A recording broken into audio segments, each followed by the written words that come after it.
Many people think God is like a tax collector, a creditor, who comes to collect from his people. People think of God as somebody who makes demands and who criticizes, accuses, finds faults with people for their shortcomings. That's why when we invite people to believe, their first response is burden.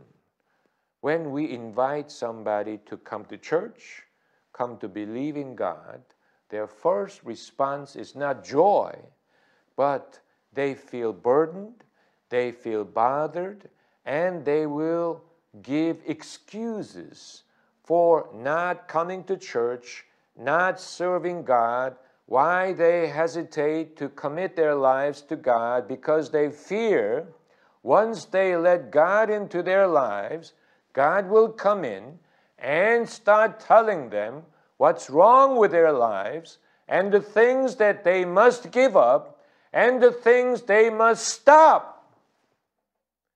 When many people think of God, they don't think of God as a father, but as a bother.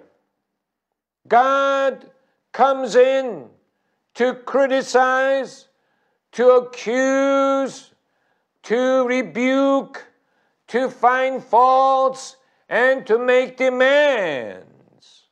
No wonder people feel burdened and hesitant about giving their lives over to God. They think of God as a taker, somebody who comes in to take, to make demands, to criticize. Whose fault is it that the vast majority of people think that way about God? Whose fault is it?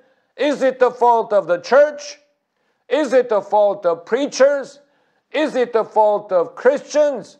Whose fault is it that the vast majority of people, their first reaction when somebody invites them to church, somebody invites them to believe, their first reaction is hesitance and reservation and reluctance? Why is it? Whose fault is it? It has nothing to do with God and everything to do with man. We have inherited this trace all the way from Adam and Eve, because after Adam and Eve ate the forbidden fruit and they heard God passing through the garden, they felt ashamed, they felt afraid, and they hid from God's presence. They felt ashamed because they realized they were naked. But the fact of the matter was, they were naked before they ate the forbidden fruit. God has said nothing about their being naked.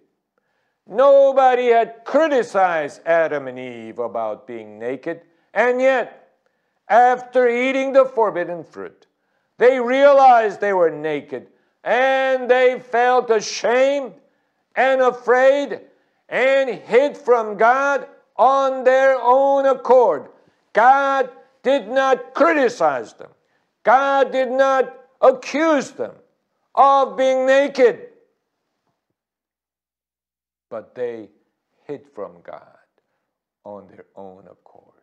So the reason people feel burdened, reluctant, reserved about God is not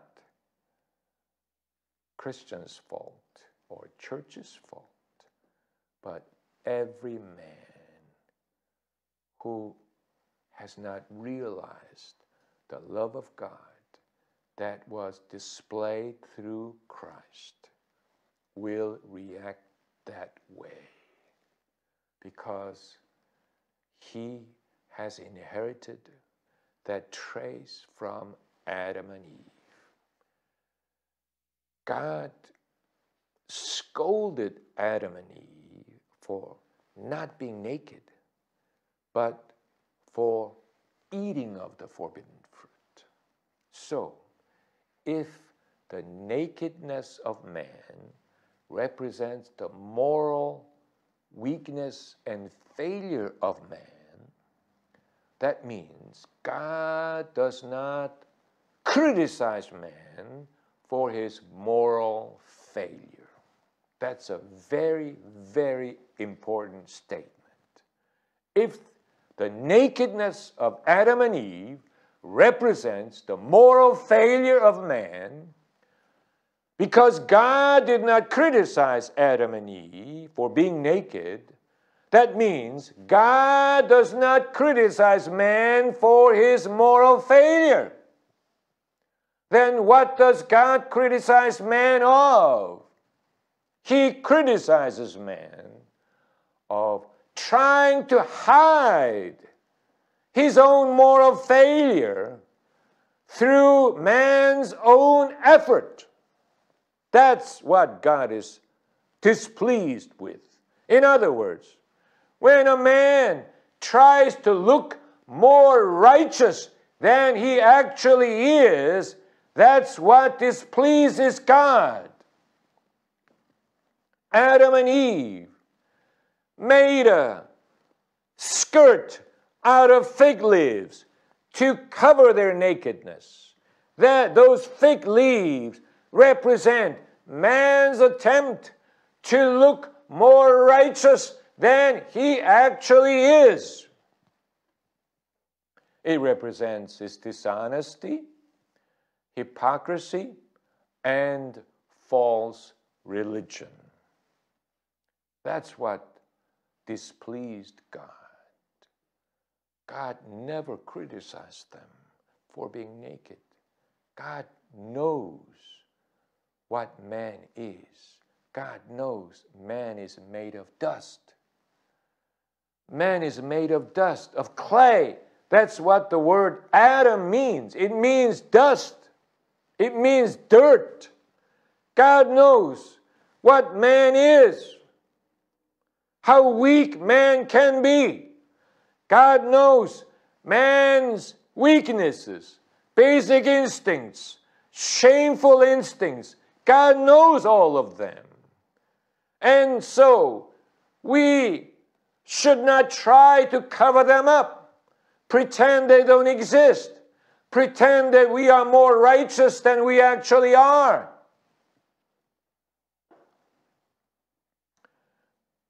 Being righteous by faith means that we do not try to pretend righteousness that we don't actually have, but trust in the righteousness that God gives us by grace through Jesus Christ. That's what being righteous by faith is all about. That means I am what I am. I cannot make myself more righteous than I am, but I, by faith, receive this gift of righteousness that God gives me through His Son, Jesus Christ. That's the clothing God made for Adam and Eve. Out of animal hide, God Himself made clothing for Adam and Eve in the place of those fig leaves. That clothing God made for Adam and Eve represents Jesus. Jesus being our covering, Jesus being our clothing to cover our shame and nakedness. Only Christ can cover us with His righteousness. Anything else will fail. What can wash away my sin?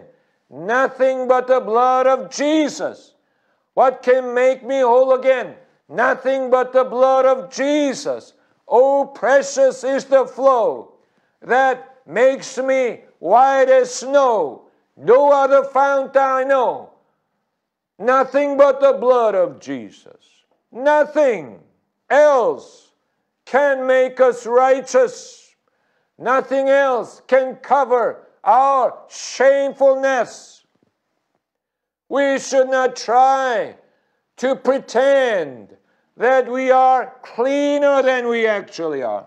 We are holier than we actually are. We are more righteous than we actually are. We can't do that.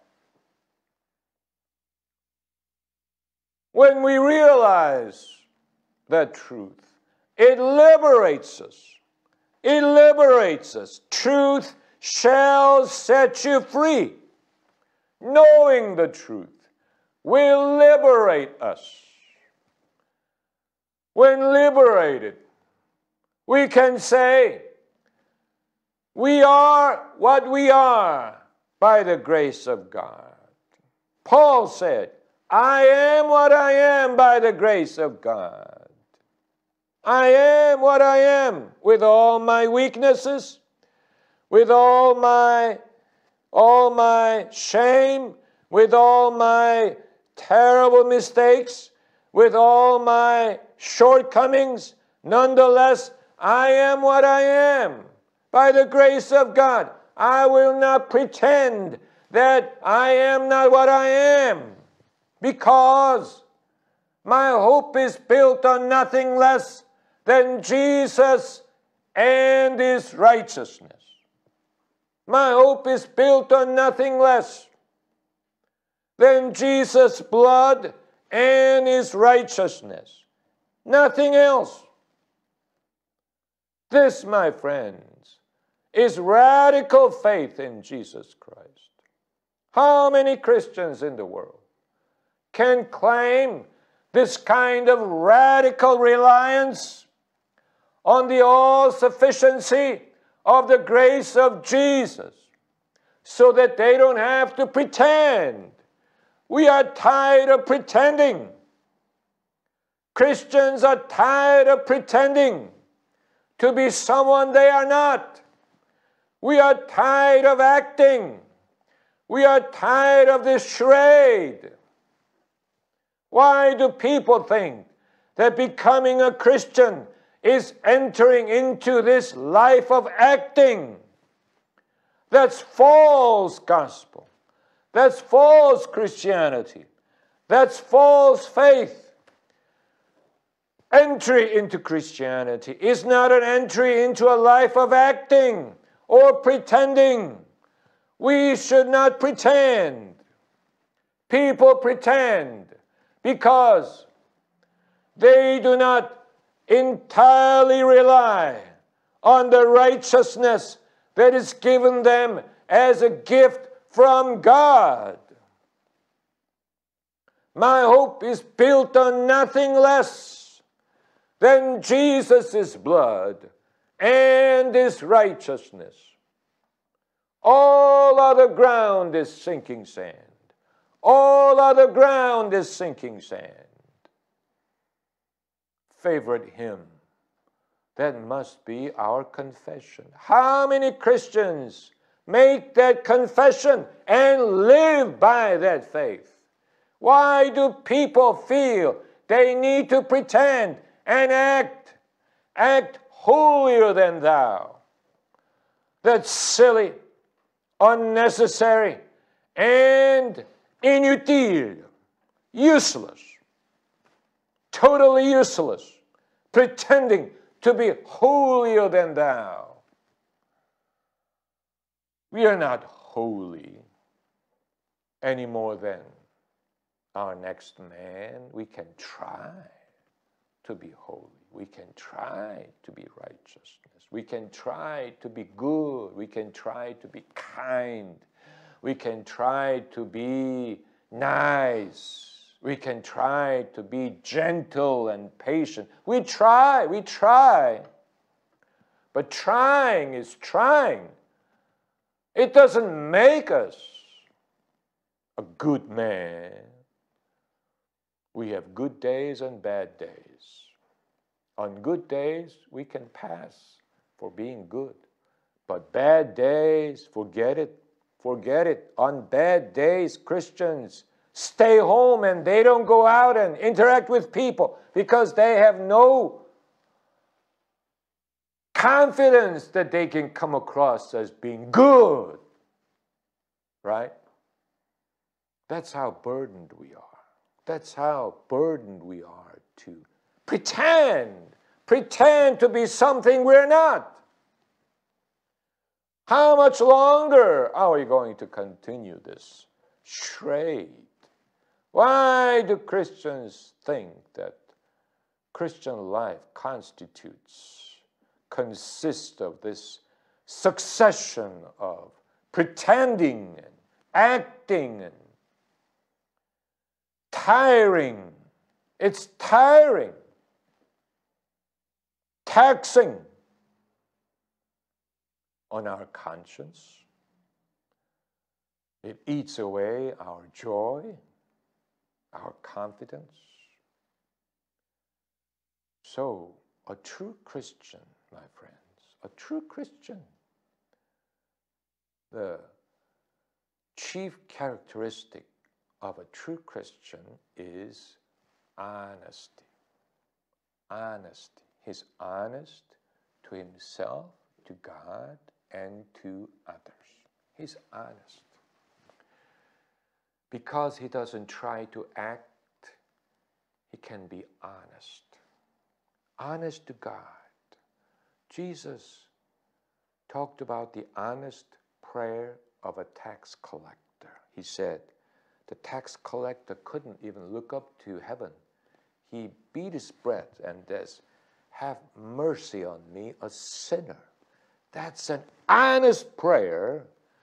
But the Pharisee prayed, "Oh God, I thank you that I fast twice a week. I give 10th of my income. I thank you that I'm not like that tax collector." That was a dishonest prayer.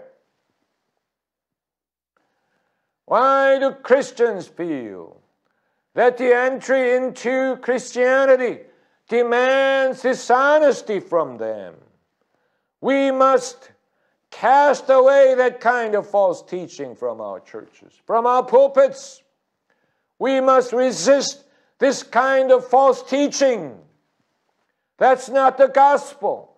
That's a different gospel that Paul warned about in Galatians. He said, if anybody teaches you a gospel other than the one I preach, let him be cursed. Another gospel, a different gospel, a false gospel. Jesus said, "You shall know the truth, and the truth shall set you free." Knowing the truth will set you free. The reason you're not free is because you don't know it. The truth is in here, but we have to appropriate it. We have to possess it. We have to get it. We have to make it ours. Faith comes by hearing, and hearing by the word of Christ.